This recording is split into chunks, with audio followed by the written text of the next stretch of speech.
മന്ത്രിസഭ തയ്യാറാക്കി നൽകിയ നയപ്രഖ്യാപന പ്രസംഗത്തിലെ കേന്ദ്ര വിമർശനം പൂർണ്ണമായി വായിക്കാതെ ഗവർണർ രാജേന്ദ്ര വിശ്വനാഥ് അർലേക്കർ.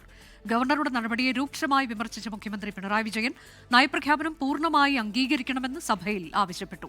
ഗവർണറും സർക്കാരും തമ്മിലുള്ള ഏറ്റുമുട്ടലെന്ന് കേട്ടാൽ ജനങ്ങൾക്ക് ചിരിയാണെന്നും ഏത് നിമിഷം വേണമെങ്കിലും ഒരുമിക്കും എന്നുമായിരുന്നു പ്രതിപക്ഷ നേതാവ് വി ഡി സതീശന്റെ പ്രതികരണം. സാധാരണ പോലെ കടന്നുപോയെന്ന് തോന്നിച്ച നയപ്രഖ്യാപന പ്രസംഗം കഴിഞ്ഞായിരുന്നു അപ്രതീക്ഷിത ട്വിസ്റ്റ്.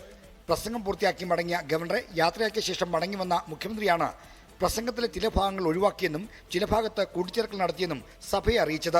പ്രസംഗത്തിലെ 12, 15, 16 ഖണ്ഡികകളാണ് ഒഴിവാക്കലും കൂട്ടിച്ചേർക്കലും നടന്നതെന്ന് മുഖ്യമന്ത്രി ചൂണ്ടിക്കാട്ടി. മന്ത്രിസഭ അംഗീകരിച്ച പ്രസംഗം അംഗീകരിക്കണമെന്നും മുഖ്യമന്ത്രി ആവശ്യപ്പെട്ടു.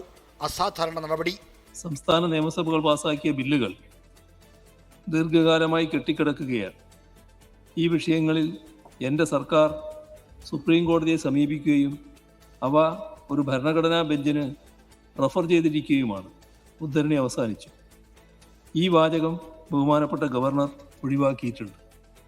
നയപ്രഖ്യാപന പ്രസംഗത്തിൽ ബഹുമാനപ്പെട്ട ഗവർണർ ഒഴിവാക്കിയവ ഉൾപ്പെടുത്തിയും കൂട്ടിച്ചേർക്കലുകൾ ഒഴിവാക്കിയും മന്ത്രിസഭ അംഗീകരിച്ച നയപ്രഖ്യാപന പ്രസംഗം അച്ചടിച്ച് വിതരണം ചെയ്തിട്ടുണ്ട്. ഇത് ആധികാരികമായ നയപ്രഖ്യാപന പ്രസംഗമായി അംഗീകരിക്കണമെന്ന് അങ്ങയോട് അഭ്യർത്ഥിക്കുന്നു. മന്ത്രിസഭ തയ്യാറാക്കി നൽകിയ പ്രസംഗത്തിലെ ഒഴിവാക്കലും കൂട്ടിച്ചേർക്കലും രേഖകളിൽ ഉണ്ടാകില്ലെന്ന് സ്പീക്കറും വ്യക്തമാക്കി. നിയമസഭയെ ബഹുമാനപ്പെട്ട ഗവർണർ അഭിസംബോധന ചെയ്തുകൊണ്ട് നടത്തുന്നത് ഗവൺമെന്റ് വേണ്ടി ക്യാബിനറ്റ് അംഗീകരിച്ച പ്രസംഗമാണ്. അതിൽ നിന്ന് വിട്ടുപോകുന്നതോ വ്യതിചലിക്കുന്നതോ ആയിട്ടുള്ള പരാമർശങ്ങൾ ഔദ്യോഗികമായി അംഗീകരിക്കുന്നതല്ല. അതാണ് നമ്മുടെ സഭയുടെ കീഴ്വഴക്കം. എല്ലാ കാര്യങ്ങളിലും ഒത്തുതീർപ്പിലെത്തുന്ന ഗവർണറും സർക്കാരും തമ്മിലുള്ള ഏറ്റുമുട്ടൽ പരിഹാസ്യമാണെന്നായിരുന്നു പ്രതിപക്ഷ നിലപാട്. ക്യാബിനറ്റ് തയ്യാറാക്കി കൊടുക്കുന്ന പ്രസംഗമാണ് ഗവർണർ വായിക്കേണ്ടത്. ഗവർണർക്ക് പേഴ്സണൽ വ്യൂസ് പറയാനുള്ള അധികാരമില്ല. ഗവർണർക്ക് കൂട്ടിച്ചേർക്കാനോ വിട്ടുകളയാനുള്ള അധികാരമില്ല. അതൊരു ഭരണഘടനാപരമായ കാര്യമാണ്.